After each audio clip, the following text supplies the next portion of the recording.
Shalom to everybody, whether you're watching us on YouTube, you're watching us on TikTok, or you'll be listening to us shortly on the podcast.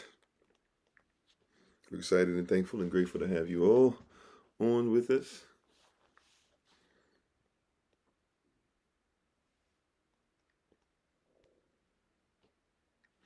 We are going to have a little discussion this rising concerning setting goals and the importance of having goals that are at better heights or greater heights than maybe what we're accustomed to.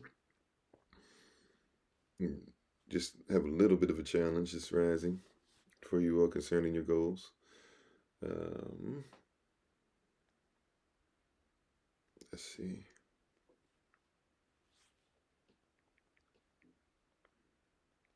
Maybe we'll even say like set lofty goals. Maybe we could say that's a better description for today.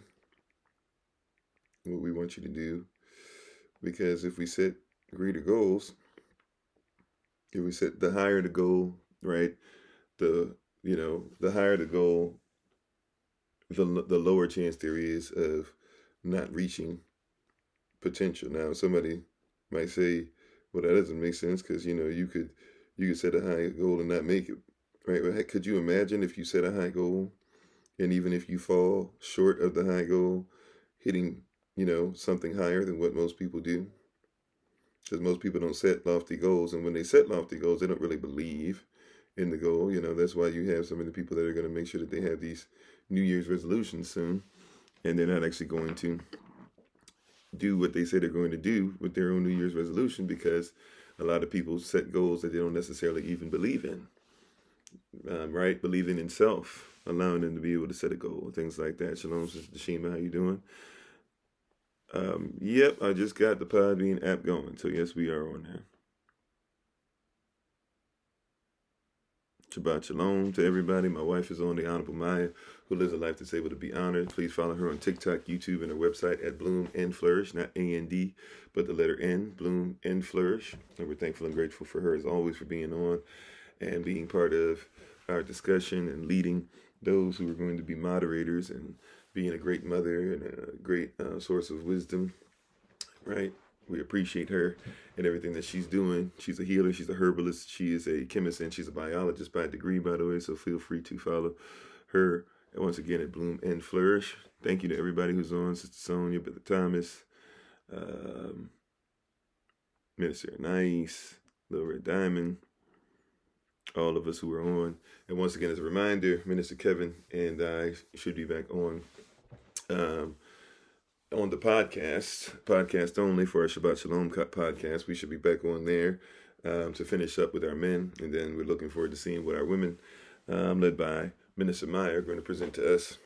First Lady Maya will be presenting to us as we continue to go on and move on. So we're grateful and thankful for you guys for being part of that part of the journey as well. Thank you, everybody that's joining. I looked up and we're already in the 600s. That's how it's been going as of late. So we are thankful and appreciative for everybody. So today I want to talk about setting lofty goals, right? Setting lofty goals, right? And not just setting lofty goals, but we want you to have faith in the goals that you set. Before we go any further, though, may the words of my mouth and the meditation of my heart be acceptable in Yahweh's sight. He is our strength and our Redeemer, and it is in His name, which is His authority, that we pray, praise, proclaim, project, and protect this message. Amen. Amen. So, setting lofty goals.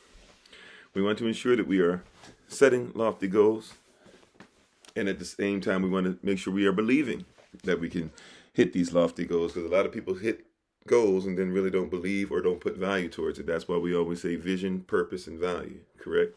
Vision, purpose, and value. You have to envision something afar off. Then your purpose is daily manifestation. What am I going to do daily to be able to make sure that things materialize to get me closer to the vision? And then the last part, value. Do you value what it is that you do? How much value do you place in your vision, right? If you're sick, you will still get things done if you value what you envision, right? Because sickness can't stop you from doing what you're supposed to do, depending on what the vision is.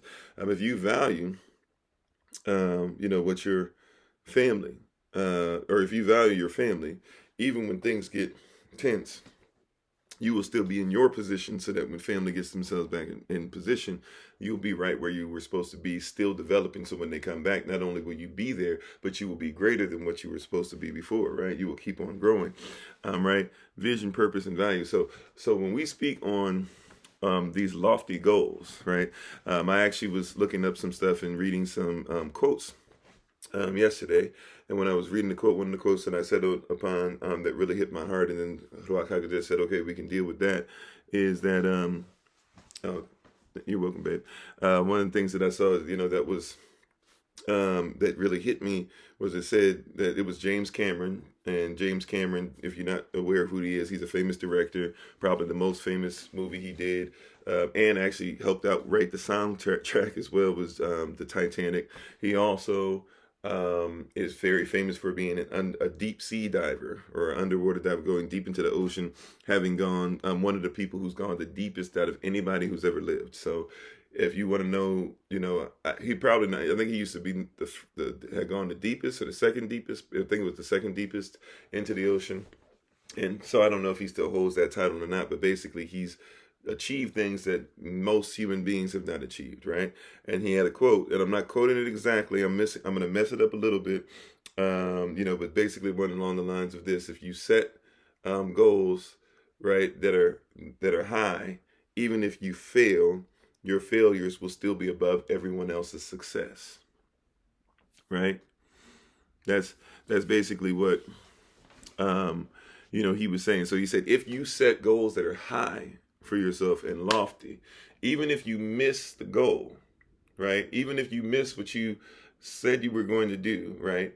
If you at least set the goals to be extremely lofty, to be extremely high, when you fall, you will still be in a position of what? Oh, thank you. Shalom to you as well. Was it HDTGG? I think it was. So even when you set the goal, even if you should fall or falter and you fall down, you will find that you still will end up being a little higher than other people around you. Now, that doesn't necessarily need to be the goal. Shalom, Chef. Shalom, F Family. Shalom, Space. Shalom, Helen. Right? That doesn't necessarily need to be the goal per se. Is to always be better or greater than somebody else. What I'm trying to say, though, is that many people don't live by lofty goals. And if they do, they say they do, but they really don't. Or if they, a lot of people speak on things. Once again, we're coming up on a time where people are going to start saying, man, in 2022, watch this. I'm going to get my body in order. I'm going to work out this much. I'm going to eat better. I'm going to make sure that this business gets off the ground. And I give it 2 weeks, right? After January 1st, give it about 2 weeks. And the next thing you know, we're going to be way off, right? Give me 2 weeks. And all of a sudden, we're going to be in a place where people are just going to, are going to start giving up on what they said they needed to do this year. This year had to be the year. This year was the year that your marriage was going to be better. This year was the year you were going to get engaged. This year was the year where you weren't taking any mess, right? And give a lot of people about 2 weeks after January 1st. And you're going to find that they're going to be in the same place, and they're going to start watching it. Watch this. They're going to start when they get lose track of the goals they set. They're going to start just falling right into place with the goals that others have set for them. Right? Like, you're going to find that out. That's why we say vision is important. If you don't have a vision for yourself, somebody else has one. Right? If you don't have a vision for yourself, somebody else has one. Right? And even somebody like Dominic, he has no vision outside of trying to make fun of other people, right? But that's why you even have to have vision for yourself. So when people try to make fun of you or say whatever about you, you have to be somebody that's greater than that. You have to have a vision of yourself that goes outside of what others do. And it has to be higher, right? Because really what happens is crab in a barrel mentality, right? You're reaching for a level. You're doing something greater. You're actually changing yourself, and somebody else says, I don't like the fact that you're doing something. I didn't think that you would be able to see. I don't set lofty goals for myself. So now when you start living in lofty goals, I don't set goals where I can travel whenever I want, however I want, and I don't have to work. I've decided to be in a system, in a marriage, and different things like that have me to where I can go ahead and be in righteous position and things of that nature, right? I'm somebody who exists, and somebody who is greater than what you may have for me. So therefore, here comes your enemy. Here comes even your friend, your best friend, your bestie, the person you grew up with, all this stuff. And here it is. They're looking at you succeeding. They're looking at you doing things that they cannot do. They're looking at you doing things that they swore you would never do. Why are you doing those things? Hey, you know what? No, you're a bad person. They got to bring you back down. Why are you not making sure that you help me all the time? They got to bring you back down, right? These are things that people are going to do, but you have to be able to set lofty goals and have an expectation you will reach them and have a value on them that means you will reach them no matter what. Hey, Aquaba. Habari, Jambo. Thank you for being on, right? So you've got to sit here and say to yourself, am I in a position, right? If I'm going to set lofty goals, watch this. Are you prepared that there are people around you that do not have lofty goals, that are not trying to do what it takes to be able to do what you're going to do? Like, are you prepared for that? Right? Oh, it's no hate. Thanks for being on. Have a great day. So, are you prepared for that? Right? Are you prepared to deal with people who are going to do anything they can to take you out of what you're supposed to do? Are you prepared for that? Are you ready to run with that? Are you ready when you work out to say, I'm working out because somebody's trying to stop me from where I go? That's part of it. Now, that shouldn't be the only thing. Like, I'm meditating. I'm getting myself together. I love who I am. I got to do something for the diaspora. I got to make sure. But in the midst of all that, and all those things that you're doing, you also got to be in a position of, yeah, you know what? Somebody's trying to stop me. Like, are you ready for that? You got to set lofty goals because most people live in the ordinary. You want to be extraordinary. If you want to be extraordinary, you got to be extraordinary, right? 101, I guess you, I don't know what you said. Oh, yeah, you're prepared. Okay, there you go. I'm prepared to lift others. That's my lofty goal. That's great, right? So even if I need to lift others, if it's about something bigger than myself, then guess what? I got to be prepared because sometimes when you try to hurt people will try to hurt you. We talked about that in our Sermon on the Mount series. So even in that, are you prepared for that? Right? Like, I'm trying to do something for a diaspora. A diaspora is way greater than just myself. So I got to be prepared. Sometimes people, want you to be more than human. Oh my greatness, you made a mistake. You better do this. I'm human. Right? You said black nationalism that goofy? That's weird. We didn't say anything about black nationalism.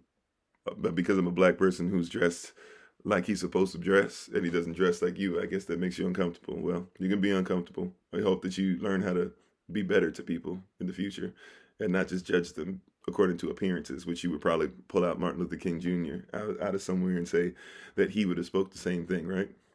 Interesting. Anyways, so you got to be prepared for that, right? You got to be prepared for people who are going to say those things, right? You got to be prepared for people who are going to do these things. And by the way, this is for the person, was it Sister Barbara yesterday or the day before when we were yesterday rising, whenever it was? I still got the tunic sitting over here. Remember I was saying some of the tunics have to split, right? So it could have been written on the leg, but not necessarily on the leg, on his physical leg. When you were asking the question about Revelation chapter 9, or was it Revelation 19? Whatever it was. Also too, right, this is another tunic, right? And this tunic doesn't have to split. See what I'm saying?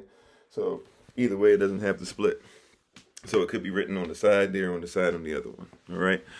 I don't know why that just popped in my head. There you go. Black is not a nationality. We are Moorish. No, black is not a nationality according to the United States of America and according to a lot of Western societies. Black would be something considered to be an artificial person. A Moor is something that actually can be considered to be a natural person, but you can just be a United States citizen and still get the same benefits that a Moor would get. All right. You actually, like, truly you can, except for a couple things, but you can do either or. I'm not against it, right? But so in court or in a legal matter or in a documentation, I will never refer to myself as black. However, black was a nationality before Moor was, and they didn't use the word black, I guess, because you could say the word black didn't exist, but let's not act like Kemetic people didn't consider themselves Kimi to be, equivalent to black, or Ethiopian to be equivalent to black, or Kush to be equivalent to black.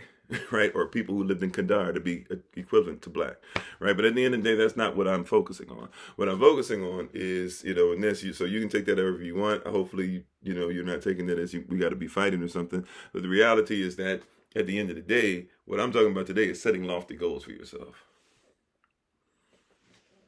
right? What I'm talking about today is setting lofty goals for yourself. Yeah, thank you, Dashima. That's what we're focusing on today, right? What we're focusing on today is setting lofty goals for yourself and for your community, and making sure that you believe that what you're doing is worthy of of setting those lofty goals and doing whatever it takes. I got a lofty vision, so that means my purpose has to be lofty now. People don't understand purpose because they don't understand vision. If anything else, like write out the vision, write out the goal, and make it plain. See, here's one of the reasons why it's hard for people to join you on your vision and support you. People will say, "Man, I'm so I don't know what to do with this. I don't know what's going to happen. It doesn't look like it. Like I know I got a little bit of stuff. I got the financial freedom, or I got this freedom, or I'm able to do this. I'm able to travel a little bit, but it doesn't quite look like what I want to. And man, if I really want to reach, I might have to have millions. I might have to have billions. I might have to do." And they start talking themselves out of it because instead of writing the vision down, you know what you're doing? You're discussing the vision. You said visualize visualize equality. I don't worry about equality. There's no such thing as equality. You're not equal to me. I'm not equal to you. We'll never have the same DNA. We'll never have the same fingerprint, right? I want you to be free. Right? People focusing on equality. No such thing. Even in the Bible, it doesn't talk about equality. The only equality that you should deal with is equality concerning the law.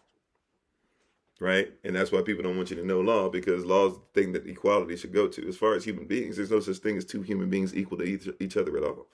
There's no man that's equal to a woman. There's no woman equal to a man. There's no, if you want to get into all the other terms, cis, non-cis, or your binary, non-binary, all these different terms that people put out, there's no two people that are equal. There's no twins that are equal. Some of my people are originally from Morocco. So you can say in a sense I'm originally from Morocco. Said flaws in the law, which law? And even think the ones that you think there's flaws in, they put those things there purposefully. Right? So we might look at it as a flaw. If they did it on purpose, that wasn't the flaw. They did that on purpose. Right? But back to the thing, right? Lofty goals, lofty vision. People have more discussion about vision. See how we're talking about when we talk about I envision something, this is that, whatever. Then people say, well, let's discuss the vision, blah, blah. Have you ever taken time out instead of discussing the vision the whole time to just write it out? Some of us have discussed our way out of our own vision. Some of us have found, right, or even could say loopholes, watch this. Some of us have found loopholes in the vision. You said you can do anything you want. The hard part is doing. If something's not for you, it's not for you. Not everybody's going to be able to do the same thing. The question is, what is it that the universe, that the world, not even the world itself, but the universe, the earth, your diaspora, your people, human diaspora, whatever you want to call it. What is it that you do specific that you've been called to do that nobody else is called to do? Yeah, baby, equality is a myth, right? What is it that you do that nobody else here can do? See, instead of just being like, well, I just want to do whatever I want. So, hey, I like what so-and-so does. I'm going to be exactly like them. Everybody's so quick. Man, I'm so glad. Look, and I'm not here to defame or denounce or renounce somebody. We got Kobe stands everywhere, especially since the man has died. Put respect on Kobe Bryant's name. He's dead. His life is what his life is, right? I'm not here to pick apart his life, but I do find it interesting that basically a lot of people don't realize that Kobe Bryant gave us what Michael Jordan gave us. Like he literally gave us the same thing that Michael Jordan gave us, right? I mean, a lot of people told you that. That's one of the reasons why people would say he was lesser on the list. I'm not trying to have an argument about basketball, or argument about, oh, I don't like his life. That's not what we're doing here. What I'm trying to tell you is that he didn't really offer you anything new, right? Now, he offered you maybe a little tweak on some things because he learned a couple other things skill-wise. But reality is if you saw him play, you saw Michael Jordan play. If you saw Michael Jordan play, you saw Kobe play, right? And so so I don't know what he was going to do with his life after basketball, right? We didn't have a chance to see that part.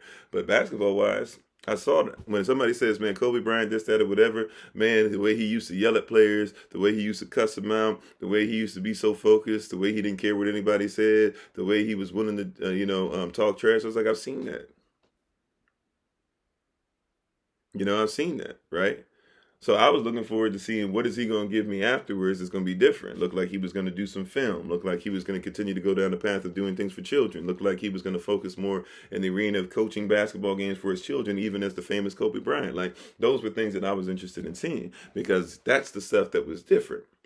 And even though you might have thought him coaching little girls to play basketball was not a lofty goal, there were not basketball players who were taking time out to make sure that little girls were growing, so that the WNBA game and other games, thank you for the love. I've never seen that one. It looks like almost like a Hobbit house.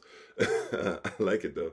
But people that are doing a little girl thing, or people weren't teaching little girls. So here you got one of the greatest basketball players ever who's devoting time to little girls and saying, hey, you can be somebody that's amazing at this game and things as well. Right? Like these are things that we can go into, right? So vision was like something. So even though it might not have been lofty to others, that's an amazing goal, right? To have these little girls believing that they can be just as great as little boys can be, right? In their own way, in their own game, right?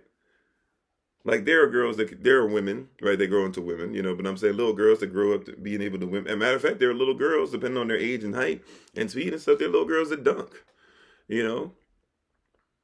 So what I'm saying is, like, yeah, he was a great WNBA supporter. And what I'm saying is that basically you have to be in a position. I was on Big O Live for a second. I did like 1 or 2 videos, but it was just kind of weird. It didn't really manifest into much. I might try to start going on Big O Live now that I have time, but I got to see schedule wise and see how often. I'm not sure it'll be a daily thing and things like that. I'm not going to run myself into the ground because there's so many different things we have going on here, right? But the goal, once again, here is we're talking about doing something that is amazing, right? Are you ready to do something that's amazing? And watch this. So even when you fall, I need you to stop saying, like, if you're right, stop worrying about these people who try to compare. See, I told you, you set that goal. It was too high. It was too lofty. You weren't going to do this. You weren't going to do that. But then here's the deal. When you fall a little bit, watch this. While this person, let's just say this worst case example, because we deal with haters and stuff like that all the time, right? So this worst case example, you guys ready for this? Worst case example. You ready for this? Let us say, I didn't know Floyd Mayweather did, but however, let me just get this real quick. So let us say that your haters keep telling you ain't gonna do nothing, and you set a goal up here, right? You get close to the goal, you didn't quite get to the top where the goal was. Your haters, they worked hard to get where they are, they stopped.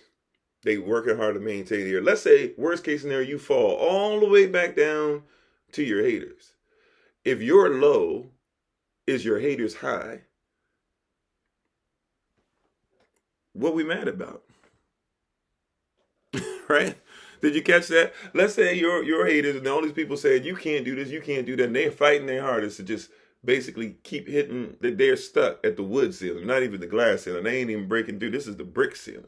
And they just pricking at the bricks, right? And here you are, you went all the way up, got all this experience, did all these things for great people, and all of a sudden something happens that humbles you, and now you have to go back down here, right, to your low. You're still going to work hard at some point to get back up, but right now you settled at your low. Now they're at their high, you're at their low, and you meet, and they say, see, you weren't going to do this. Yeah, I told you weren't. Well, why are you letting that get in your head? You were already up here. They already messed up. They already are lying. They're trying to trick you into that didn't matter. That jump that you made, it didn't matter. Now all of a sudden you came back down for a second. They're trying to maintain here. That's their high.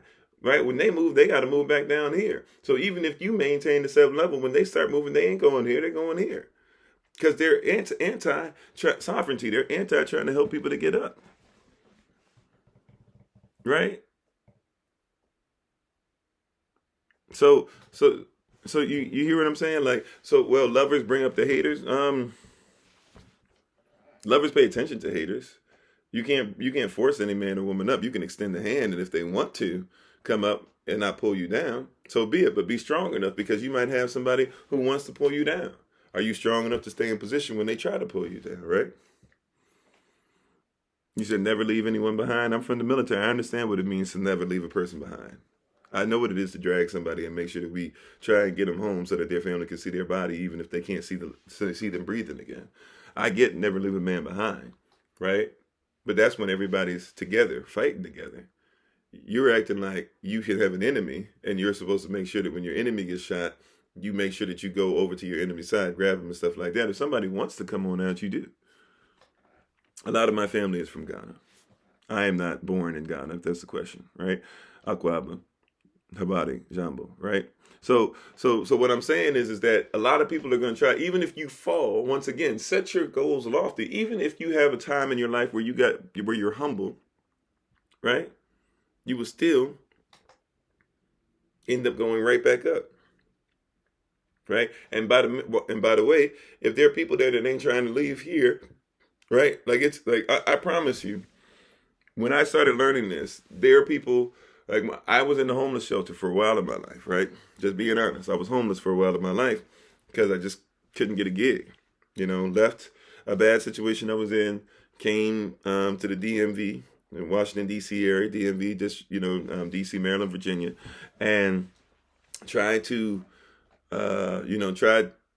couldn't make things work. Ended up in the shelter for the first time. I was humbled. I was mad. I was angry with y'all. All these different things, right? Had lofty goals though, but didn't know how I was going to achieve them. And just for a while, was just stuck in the kind of the same thing over and over and over again. But was being prepared. Was still doing what I was supposed to. Was still speaking. Was still going and preaching. Was still making sure I was feeding other people. Was still finding a way to find clothes and giving to people on the street, right? Because there is no answer. What are you talking about? Because there is no answer. Well, I don't know what you're talking about.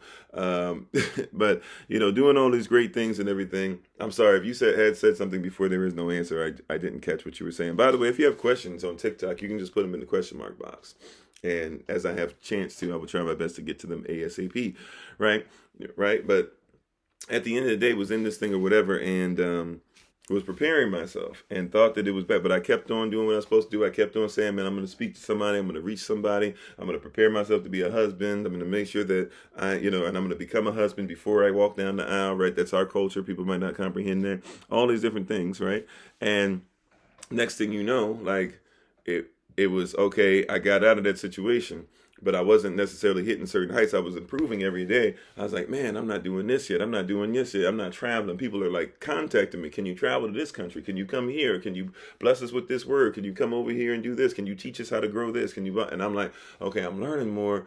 I'm doing more, but I still can't do this. I still can't do that. And meanwhile, like I'm going back, still helping the homeless. I'm still doing the things I'm doing. And people that came in, like, I need you to understand, when I was homeless, there are people that were in that shelter, been homeless 20 years. And I'm not going to say every single one of them, right? Because I don't believe anybody deserves homelessness, so to speak. But some of those brothers were in there, right? And sisters. I didn't live with the sisters. Her sisters had their own place. We had our own place, right? But some of the brothers and sisters that were out there, they chose to be homeless. Now, some of them were okay with being home. Some of them actually lived in tents. Some of them lived in the woods and were fine and still made money and had all types of stuff, right? But a lot of people, they chose because they didn't want to work, right? Some of them had mental issues and things like that, but some of them, they didn't want to have a job. They didn't want to do, and they knew they can go get this for free, do this, whatever. And so that was all right, right? They didn't set lofty goals. And so I recognized, well, wait a minute, here I am going back to the shelter and I'm feeding people and somebody says, oh, well, you ain't better than me. Like, I didn't say I was, but I show up and I'm looking a little different. I have a little bit more. I'm doing things differently. And so somebody says, you ain't better than me. You ain't this and that or whatever. And I'm like, and I'm just serving them. I was serving you when I was homeless. I haven't changed what I did. I just simply am doing it, but somebody saw me different now. Now I don't have a hole in my pants. Now I got on nice slacks and I'm serving you, and all of a sudden you ain't better than me. It's like, I never was trying to be better than you. My goals don't have anything to necessarily do with you outside of helping you. My goals are to be the best that I can be. My goals are set within the vision that I have between the Most High and myself. I've seen a vision of myself that surprises myself, that shocks myself.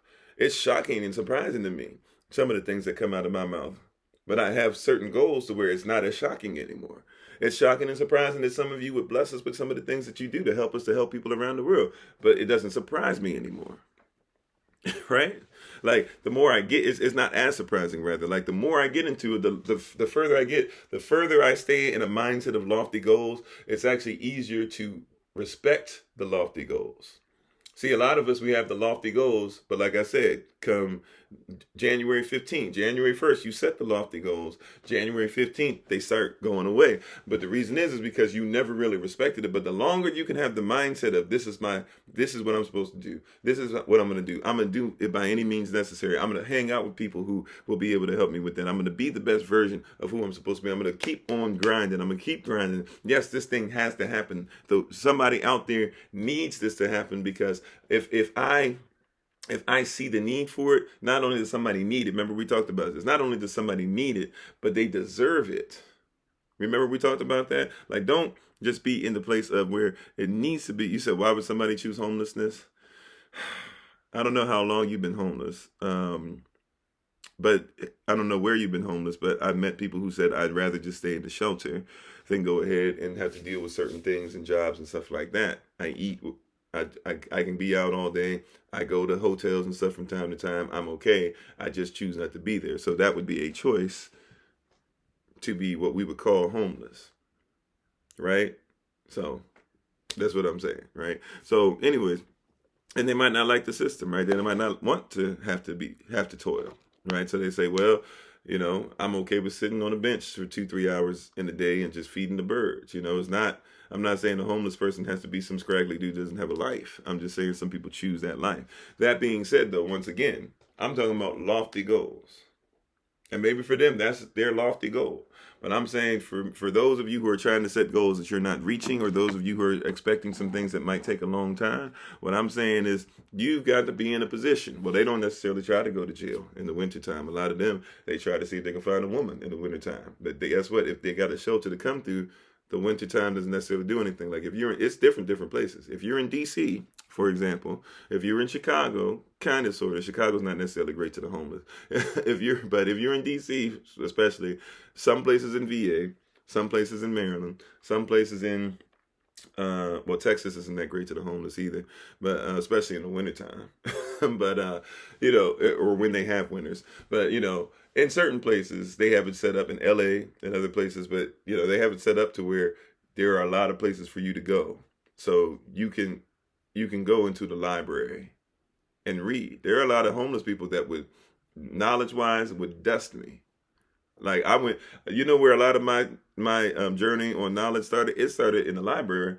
As far as the level of me putting hours and hours and hours, it started when I was homeless. You ain't got nothing else to do anyways. Might as well go to the library. And a lot of cats would go to the library and sleep. No, I was there. I was up in the African American studies section, right? I was going down to look at anime. I was on the computer for a couple hours. Then I go ahead and look at section on stuff written by women. Then I go look at some fictional things. I was all over the place in that library. Sometimes like 5, 6, 7 days a week, just in the library. No less than 5 hours a day. Come out to find something to eat. Go right back into it. Right? So what I'm saying is, though, like, so you'd be surprised at some of the things that people do, and some of the people who are homeless that would like beat the brakes off of people intellectually. Like, you want information, can tell you all types of stuff, because that's what they do. They just choose not to necessarily have to come out. They don't feel it's their call to have to do it in front of you, but they study with the best of them. They got time. A lot of people working 9 to 5s, you don't have time to study. Like especially you got a spouse, you got children, you got chores. How much study you really gonna get? You're in a system that takes away your time to study, right? But I'm talking about setting lofty goals, right? I'm talking about setting lofty goals. Have you set up in your mind that I'm going to continue, right? Write down the vision. Don't have discussions about the vision. Write down the vision, and here's the deal. It says write down the vision and make it plain. We like to say this stuff, but I'm telling you, we don't like to do this stuff. Don't just discuss the vision. Write it down. People keep talking about, well, we're talking about this, and well, what if this happens, and who would want to do this, and I can't, well, maybe I could do this. Well, I don't know, because I only have enough money to do it. Y'all didn't say, discuss it with me. Understand that Habakkuk chapter 2, verse 2, which is where we get that scripture from, right? Habakkuk chapter 1, when you read it, is literally Habakkuk saying why what was about to happen to Yashtheel is terrible. It's crazy. It's not going to work. We're supposed to be your people. How dare you be our Elohim and you're going to allow us to go through this? He sees what's going on, He's a prophet. He knows what's about to happen, and he's torn up about it. Then finally, after all that's over, Habakkuk chapter 2, verse 1, he says, okay, I'm finished. I've gotten it all off my chest. I finished the emotional stuff. I finished discussing the vision. I'm just going to stand in my position. You tell me what you need to tell me, yeah. That's really what happened. And then Habakkuk chapter 2, verse 2, the Most High says, okay, now that you've finished, right, now that you've finished speaking, this is what I need you to do. Write down what I'm about to tell you. Write down the vision and make it plain upon the tablets. Make it plain. Why do you need to make it plain? He says, make it plain upon the tablets so that he who readeth it can runneth with it. In other words, somebody's supposed to be coming and they're supposed to see your vision. And when they see your vision, it should be so plain. When you live your vision, it should be so plain. When you explain your vision, it should be so plain that somebody else that can do something for the vision that you cannot do will simply say, you know what? I like that. I'm good at blah, blah, blah, blah, blah. I'm going to take it and do blah, blah, blah, blah, blah. And you don't have to worry about this anymore. And I'm not going to take the vision from you because you explained it so well that I comprehend that, just like Yeshua, who talked about in Matthew chapter 13, the treasure that's hidden in the midst of the field. And when the person found it, he sold everything he had and left it there so that he could come back, so he could own the field and therefore have the treasure in his place. They will understand that when you give them the vision, man, this vision, I can't try to steal it because it's not my vision, right? I see the vision. It can become our vision, but it will never work if it's my vision. So I'm going to go ahead and get rid of all this extra stuff that I'm trying to bring to the table that might not fit the vision. And I'm going to go ahead and fit it nicely with what I've already seen, because you put it in such a manner that I understand it has to work this way. Right? And then he says, if you do that, he says, I promise you that the vision will speak and it will not lie. That's a faith statement. Yahweh says, if you would just simply listen and write out what I say and stop discussing it, but write it. And don't write it just to say, oh, I wrote it fine. But write it so that it will be plain, so that anybody who sees what you wrote will see it and say, we got to run with this. And we'll bring whatever we need to the table to help achievement with this. He says, you write out the vision and make it plain upon the tablets so that when people read it, they will run with it. He says, I promise you, what you wrote will begin to speak. Why? Because so many people are running with it. It can't lie if you said this was going to happen, and people are going to make happen what you made happen. Give, and it shall be given unto thee. Good measure, pressed down, shaken together, and running over. Shall who? Shall men give into your bosom. The proof is that other human beings are showing up. Other spirit beings are showing up and saying, we will help. We will do some things. We will give our gift. We will lend our talents. That's the proof. Stop looking for the people to disprove your vision. Oh, I told you weren't going to be able to do this anyways. I'm not looking for you. I'm looking for the people who are going to prove my vision. Thanks, babe. We are living the vision, right? And it's right. Like my wife, like that's why I present my wife the way that I do. Wherever I go, whenever I speak, whenever I talk about, why do I present my wife the way that I present my wife, my queen, the way I present my queen? You know why? Because the fact that she's with me and she's beautiful and could be with a lot of other people, but she saw something in me and she's helping me to establish the vision. It is proof positive to you guys. It is proof positive that the vision is working. My children, when you see my children do stuff, now that my son has his YouTube channel, my little 6-year-old, and he's following dad's footsteps and is learning how to do stuff like this at a young age so that people will follow him and learn with him and grow with him and follow his example rather, and grow with him and see the environment he's going to help to set and continue to grow inside of as well. When people see that, why is it that you need to see that? You need to see that just like you need to see my wife's YouTube page and all these different things, and her TikTok page. You need to see all these different things happening. Why? Because you're seeing the vision established. Why is it that when you guys are out there and maybe nobody's sharing your stuff, but I'm going to try and share your stuff to people on TikTok from time to time when I come across it, right? Why am I doing that? Because I need your vision to be shared. It's proof positive. If we're all doing this together, that is proof positive. Write down the vision to make it plain so somebody's running with it, so that the proof will be to others, man, they're doing this already. Some people will not move until your vision is established. Somebody missed that, but that's a word right there. Somebody needs to understand that some people will not move. Some people will not achieve. Some people will not look to what they're supposed to become. Some people will not get to the next level until they actually see you doing it. You're going to have to be the proof. There's someone out there that needs change, but they're not going to change until they see what the manifestations of the sons of Elohim, Romans 8:19. There's somebody out there that until they see you go from creation to child, till they see you go from United States citizen to citizen of the United States of America, until they see you go from somebody who doesn't know what they're going to do next to somebody who has multiple streams of income, until they see you go from somebody who is afraid sometimes and then somebody who is in their calling, right? Until they see you go from somebody who used to be out there doing all types of wild stuff to now you're a great spouse. Until they see you do it, there's some people that will not move, right? Remember, we talked about this again. I think this was last week. Hey, do you believe not only somebody needs to hear it, that somebody needs what you have? Do you believe they deserve what you have? Because if you don't show it, if you don't present it, if you don't give it, there's somebody out there who won't get what they deserve. That's the power of the calling. That's why your goal must be lofty. And if you so happen to fall a little bit, but you still land in the extraordinary, and if somebody doesn't fall, but they live in the ordinary, whose life was greater? The person that reached for the stars or the person that was barely treading water? Do you hear what I'm saying? Right? That's a word right there. Whose lifestyle, who can you say lived better? The person that was safe and treaded water until they finally drowned and died anyways, or the person who reached for the stars and fell short of the stars, but only landed in the clouds? Right? Do you see what I'm saying? We have to be in a position of greater thought process of yourself, greater mindset concerning your vision, greater mindset as far as your goals. Set the goals lofty. Stop with the ordinary goals. You are not ordinary. You are extraordinary. Stop talking about what you're going to conquer. You are not conquerors. You are more than conquerors. Right? Stop talking about what Yahshua did in you yesterday and now all you're going to do, and you're just excited to only be in the same place and never do anything great. Because even Yahshua said, greater things will you do. Did he not? Amen. Off grid, right? Did he not say that?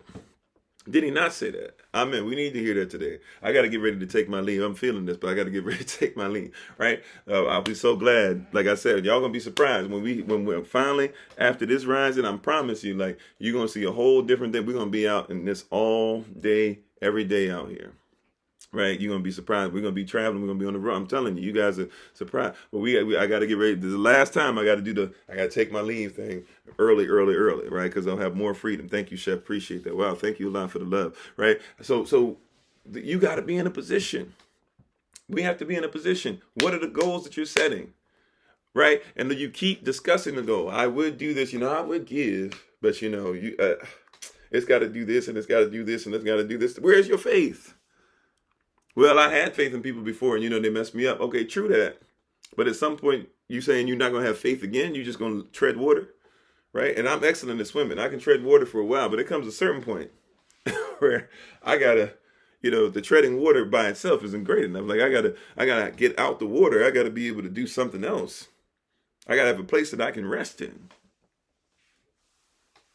You hear what I'm saying? I see you gifted hands. So, set lofty goals.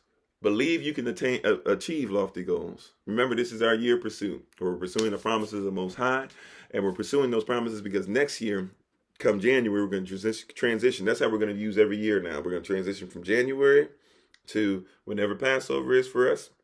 And when we get to Passover, we'll be transitioning from our year of pursuit to now we're going to, starting January, we're going to start transitioning from pursuing the promises of Most High to living in that which we pursued. So that come Passover, we should be starting to live in lofty goals. Thanks, babe. We should be living in lofty goals that we set right now. Some of us have set lofty goals for 20, 30 years, and we just haven't been doing the things to achieve the lofty goals. But now's the time. I don't care if you're 75, right? Today is the day that you can put 5 years into something that by the time you hit 80, you can be in something that you never thought you'd be able to do for the last 80 years. You can live in it. It's possible. Set them, believe it, and let's start doing what's necessary to get there, despite what the system around us might say, right? And if that means you have to step out of a system, then step out of a system. That being said, thank you all so much. I'm going to just put this stuff up real quick. For those who are on YouTube or the podcast, you'll be able to simply just look in the description box. to be able to see the stuff that I'm about to post on TikTok. I've got to take my leave, though, so thank you all for being on. I appreciate the king and queen in each and every one of you. As always, I appreciate my wife, the Honorable Maya, who lives a life that's able to be honored. I'm thankful and grateful to her. Those of you who want to check out Solomon's new YouTube page, just look up hashtag Find Solomon, or put hashtag Find Solomon, hashtag and hashtag Find Bloom or hashtag Find Kofi at the same time. His stuff should pop up. His YouTube name is 777 Soloface. It's the same as his Roblox name. So for those children that want to kind of start getting geared up around what we're doing for our community and stuff, he's going to kind of be the face and the what is head in a sense, the assembler in a sense of the people of his age group. And so we're excited about that. And if you want to look at some of those things, please do. Well, you can see the stuff. Hashtag FindKofi is a little blocked off, at least on mine. Hashtag FindKofi. Actually, if you ever want to get rid of this stuff that's on the screen, all you got to do is take your finger and swipe. I think you swipe to the left or swipe to one of them, and all the notes and everything will disappear. So if you want to just see what's there, you can just look above me. But you have the number to text here. You can write it down and take a screenshot. I really had to take my leave, so I'm going to get ready to prepare myself, and then we're going to get ready for our conversation with Minister Kevin. And at 9:15 a.m., we're getting ready for the podcast. Remember to check out my wife, by the way, too, Bloom and Flourish. Not A-N-D, but the letter N, Bloom and Flourish. You can follow her on TikTok, YouTube, and her website. Once again, though, we're going to be with Minister Kevin a little bit to finish up with our month-long discussion coming from a men's perspective. And we look forward to having you guys on. It'll be if you want to join us live, you got to have the Podbean app, Podbean. So if you want to join us live, just make sure that you have the Podbean app, and you can go to the website kofi-40.com, kofi-ofori.com. Hopefully you guys were able to go out and be a blessing to somebody in your community. Yesterday was the first Friday of the month, and I think that's it. Just pray for me. I got one long day left ahead of me, and then I'll be excited to be able to have a little more flow and a little more freedom. We're thankful and grateful. I know there's people that we're still behind on and stuff. We got your stuff coming to you. So just, stay with us, stay prayed up. Promise we're going to get to you, get all that stuff together. And I'm thankful and grateful for the opportunity to be in front of you all again. So thank you again. As always, we hope that this is not something that you just heard. It'll be something that you do and you exercise and study it, of course, so that once you see it for yourself in the way that Ruach HaKodesh is going to give it to you, she will ensure that when you finish with that, you'll be able to go ahead and, believe it from a faith place where nobody will be able to take that from you again. So thank you very much. Oh, amen. Amen. That's great. Yep. So thank you so much. We appreciate the king and queen in each and every one of you. Even if you're not living inside that kingdom or queendom yet, we appreciate the potential king and queen in each and every one of you. And until I have the next opportunity and even responsibility of being in front of you all again, please remember, as always, yesterday, that you are loved, you are necessary, you are majestic, you are fearfully and wonderfully made, and you, which is all of us working together, will be the reason why people who are in this system no longer have to be of it. Shalom, family. Oh, and don't forget, we still got classes if you want to join up for those. I'll see you guys later for Hebrew characters class. We'll be back on track starting at Chay on this evening. Shalom.